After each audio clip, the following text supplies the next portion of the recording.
Hello students,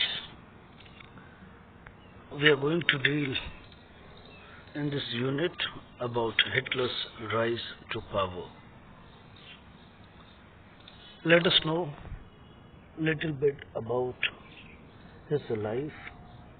As he was born on 1889 in Austria, and Hitler spent his youth in poverty. When the First World War broke out, he enrolled himself for the army, and he acted as a messenger in the front, and also he became a corporal and earned many medals. So he was very active in the army, but as we know that in the First World War, Germany was defeated by the Allied powers. So here you can see the German defeat shook Hitler, and Versailles Treaty made him furious. So the impact of Germany's defeat in the World War I, and after which the Treaty of Versailles was made, that all the more ruined his life and made him more furious, more angry person. And further we can see that in the second point, that he joined German Workers' Party and later enrolled it. Yes, in 1919 he joined a small group called the German Workers' Party, and subsequently he took over the organization and renamed it as National Socialist German Workers' Party. And this was the party which was known as Nazi Party later on.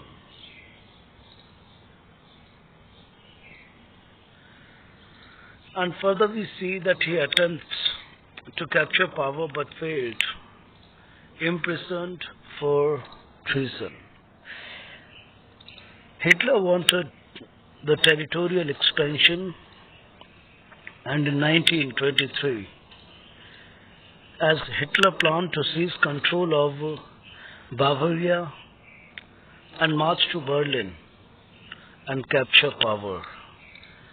But there he badly failed, and he was arrested, and he was imprisoned for treason.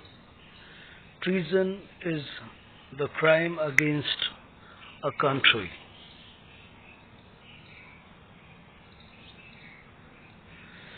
So further we see that won 2.6 votes in Reichstag, the German parliament.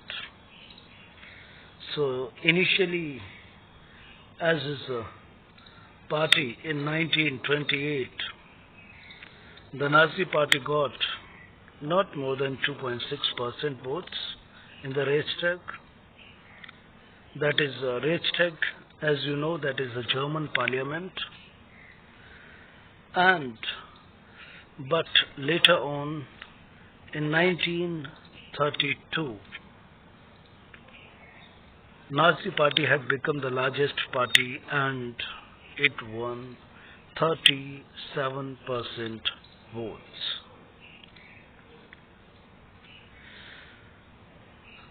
So we can see that since everything was moving under the influence of Adolf Hitler, he had developed Nazi ideology, and the Great Depression helped him to further popularize Nazism. As we know that there was economic downfall in Germany, and Hitler emerged as a messiah, as a person who can save or who can unite the entire Germany. And in 1932, it had become the largest party by winning 37% votes. Now further, we have the heading that what were the reasons for the Hitler's popularity. Hitler's popularity, if you have read, you would know, and a few points as enumerated here. He was a very powerful speaker, and he had promised to build a strong nation, undo the Treaty of Versailles, restore German dignity and employment. So these were the promises made by Hitler to the people of Germany, that he will restore the German dignity and employment. He would undo, or rather finish, the Treaty of Versailles. So whatever humiliation Germany had undergone, everything will be restored, and there would be establishment of a strong nation. Hitler had used the rituals and spectacles for mass mobilization. Actually, Hitler, not only he was a powerful speaker, but we can see that he used rituals and events for mass mobilization, as we know that he used the sign of on the red banners with the swastika sign and the Nazi salute and the ritualized round of applause after every speech of Hitler. So this is how he was connecting the people and uniting the people with Hitler. And skillfully he projected Nazi propaganda. So this is how propaganda means to say the specific type of message directly aimed at influencing the opinion of people. So whatever the people wanted, whatever opinion they were looking for, he addressed all those propagandas, all those aims for the people. Thank you and have a nice day.